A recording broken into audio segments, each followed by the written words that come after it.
Hello बच्चों। तो आज का जो टॉपिक है रेजोनेंस। रेजोनेंस क्या होता है? Delocalization of pi electron in a conjugated system is called resonance. Resonance जिस भी सिस्टम में होगा उस सिस्टम की स्टेबिलिटी बढ़ती है क्योंकि चार्ज यूनिफॉर्मली डिस्ट्रीब्यूट हो जाते हैं।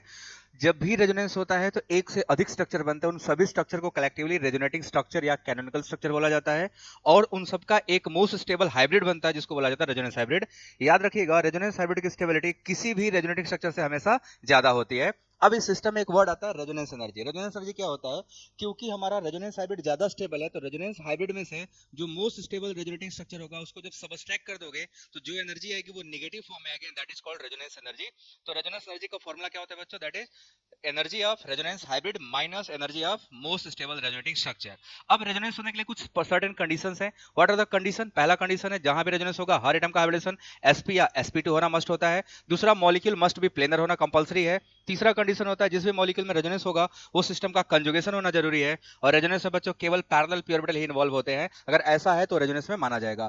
फिर आता है रूल्स कि कौन से, अगर हमें कहीं रेजोनेंस लिखना हुआ तो कौन से रूल को फॉलो करना है, किन रूल के अकॉर्डिंग रेजोनेंस लिखा जाता है। तो रूल्स फॉर राइटिंग रेजोनेंस में पहला है, जब भी रेजोनेंस लिखोगे एटम का हाइब्रिडेशन चेंज नहीं होगा।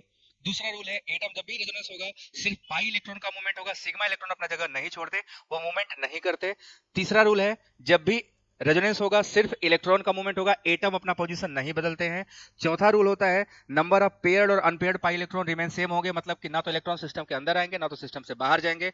चौथा रूल होता है बच्चों, जब भी रेजोनेंस होगा हाई एनर्जी के स्ट्रक्चर को रिजेक्ट कर दिया जाता है, मतलब कि जैसे नाइट्रोजन ने 5 बॉन्ड बना लिया जो कि पॉसिबल नहीं है, ऑक्सीजन ने 5 बॉन्ड बना लिया जो कि पॉसिबल नहीं है, तो ऐसे स्ट्रक्चर को क्या करते हैं? रिजेक्ट कर दिए जाते हैं। ये होता है रेजोनेंस। अब रेजोनेंस के बाद हम एप्लीकेशन की बात करेंगे। तो रेजोनेंस दो चीज करता है। एक तो सबसे पहले रेजोनेंस जो बॉन्ड लेंथ को चेंज कर देता है। जब भी रेजोनेंस होगा सिंगल बॉन्ड बड़ा छोटा हो जाता है, शॉर्टनिंग हो जाती है, और डबल बॉन्ड क्या होता है? बड़ा हो जाता है। क्योंकि डबल बॉन्ड में सिंगल बॉन्ड करेक्टर आता है और सिंगल बॉन्ड में डबल बॉन्ड करेक्टर। तो रेजोनेंस जो होता है directly proportional to length of double bond, inversely proportional to length of single bond. मतलब जितना ज्यादा रेजोनेंस होगा डबल बॉन्ड उतना बड़ा हो जाएगा और जितना कम रेजोनेंस होगा डबल बॉन्ड उतना छोटा होगा। सिंगल बॉन्ड इसका उल्टा होगा, क्योंकि सिंगल बॉन्ड में डबल बॉन्ड करेक्टर आएगा तो वो क्या होता जाता है? छोटा होता जाता है। तो सिंगल बॉन्ड का शॉर्टनिंग होगा, डबल बॉन्ड का लेंथनिंग होता है। और दूसरा फॉर्मूला होता है बच्चों, यहाँ पे रेजोनेंस से हम लोग बॉन्ड ऑर्डर निकालते हैं मल्टी एटम स्पीसीज का। तो जब मल्टी एटम स्पीसीज में जाओगे तो वहां मिलेगा number of pi bond upon sigma bond plus one rule है बॉन्डर निकालने का। Total number of pi bond upon total number of sigma bond plus one, इसको कर दोगे तो आपका बॉन्डर निकल के चला आएगा। सो ये इंपॉर्टेंट था रेजोनेंस के बारे में।